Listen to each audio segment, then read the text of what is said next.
Hello guys, പുതിയൊരു വീഡിയോയിലേക്ക് എല്ലാവർക്കും സ്വാഗതം. ഇന്ന് നമ്മൾ മസാല ദോശ തയ്യാറാക്കാൻ പോവാണ്. അതിനായിട്ട് 3 കിഴങ്ങ് നല്ലപോലെ വേവിച്ച് മഞ്ഞളൊക്കെ ഇട്ട് ഉടച്ചെടുത്തിട്ടുണ്ട്. ഒരുപാട് ഉടയ്ക്കണ്ട, ചെറിയ ഇച്ചിരി കഷ്ണങ്ങളും കൂടെ ഇരിക്കട്ടെ. അതിന് ശേഷം നമുക്ക് സവോള 2 വലിയ സവോള അരിഞ്ഞിട്ടുണ്ട്. പിന്നെ കറിവേപ്പില ആവശ്യത്തിന്, പച്ചമുളക് ഒരെണ്ണം അരിഞ്ഞത്, വെളുത്തുള്ളി 6 എണ്ണം, ഇഞ്ചി ഒരു ചെറിയ തണ്ട് എന്നിവ അരിഞ്ഞെടുത്തിട്ടുണ്ട്. ഇനി നമുക്ക് ദോശമാവ് വേണ്ട ഇതാ 1.5 കപ്പ് പച്ചരിക്ക് 1/2 കപ്പ് ഉഴുന്ന് ചേർത്ത് തലേദിവസം വെള്ളത്തിൽ ഇട്ടിട്ട് അരച്ച് എടുത്ത് നല്ലതുപോലെ ആയി വന്നിട്ടുണ്ട്. ഇത് കണ്ടോ.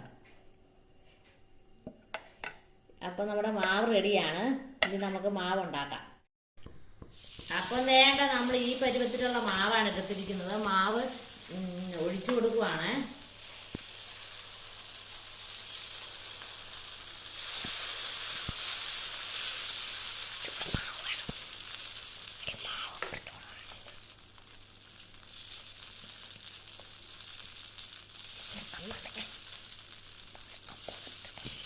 അപ്പൊ കനം കുറച്ച് നല്ലതുപോലെ പരത്തിയെടുക്കുക.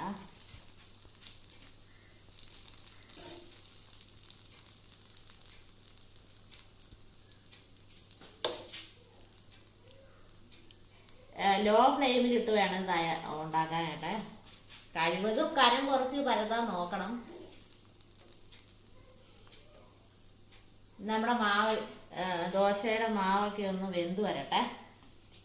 ഇരിക്കുമ്പോൾ തന്നെ നമുക്ക് ഗ്രേവി തയ്യാറാക്കാം. ദോശയുടെ അകത്ത് വെക്കാനുള്ള ഗ്രേവി. അപ്പോൾ കുറച്ച് ആവശ്യത്തിനുള്ള എണ്ണ ഒഴിച്ചു കൊടുക്കുക. അതിലേക്ക് നമുക്ക് ഒരു സ്പൂണിനടുത്ത് കടുക് ഇട്ട് കൊടുക്കുക. കടുക് നല്ലതുപോലെ പൊട്ടി വരട്ടെ.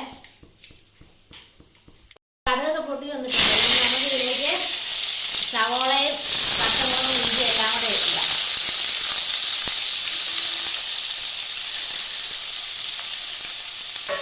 നമ്മൾ വേവിച്ചപ്പോൾ കിഴങ്ങിന് ഉപ്പ് ചേർത്തിട്ടുണ്ടായിരുന്നു. അപ്പോൾ ഉപ്പ് ഉണ്ടോ നോക്കിയിട്ട് മാത്രം ഈ സവോളയ്ക്കകത്ത് ഇട്ടാൽ മതി. അല്ല അപ്പോൾ ദോശയ്ക്കും പിന്നെ കിഴങ്ങിനെല്ലാം കൂടെ ഒരുപാട് ഉപ്പായി പോവേ.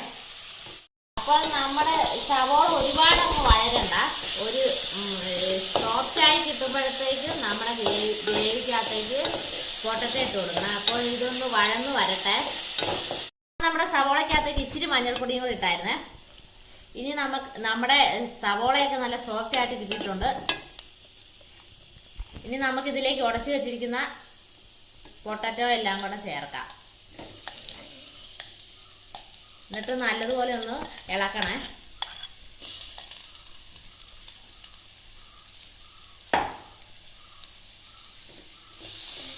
സവോളയായിട്ട് മിക്സാക്കി നല്ലതുപോലെ പൊട്ടറ്റോ ഒന്ന് ഉടച്ചെടുക്കണം. നല്ലതുപോലെ എല്ലാം മിക്സാകണേ. അപ്പോൾ നമ്മൾ കിഴങ്ങ് വേവിച്ച് വെച്ച വെള്ളം ഇച്ചിരി മിച്ചം ഉണ്ടായിരുന്നു. ആ വെള്ളം ഇതിൻ്റെ അകത്തേക്ക് ഇച്ചിരി ഒഴിച്ചിട്ടുണ്ട്. ഇനി നമുക്കൊന്നുകൂടെ ഒന്ന് സോഫ്റ്റ് ആകാൻ വേണ്ടി എല്ലാം കൂടെ ഒന്നുകൂടെ ഒന്ന് അടച്ച് വെക്കാം. അപ്പം നമ്മൾ ഈ ദോശക്കകത്തേക്ക് കുറച്ച് ഞാൻ ഇച്ചിരി എണ്ണയാണ് ഒഴിച്ചു കൊടുത്തത്. നിങ്ങൾക്ക് നെയ്യ് വേണം, നെയ്യ് ഒഴിക്കാം. ഇനി ദോശക്കകത്തേക്ക് നമുക്ക് ഉണ്ടാക്കി വെച്ചിരിക്കുന്ന കിഴങ്ങൊക്കെ വെച്ചുള്ള ഗ്രേവി ചേർക്കാം.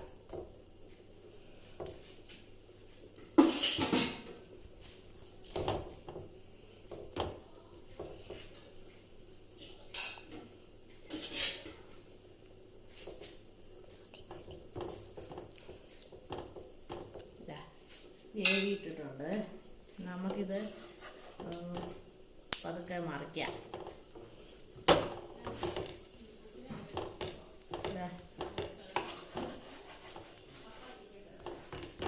ഇങ്ങനെ 2 വശവും ഇങ്ങനെ ലോ ഫ്ലെയിമിൽ ഇട്ടിട്ട് മറിച്ചെടുക്കണം. ഓക്കെ. അപ്പോൾ നമ്മുടെ മസാല ദോശ റെഡി ആയിട്ടുണ്ട്. നമുക്കിത് ഒരു പ്ലേറ്റിലേക്ക് സെർവ് ചെയ്യാം.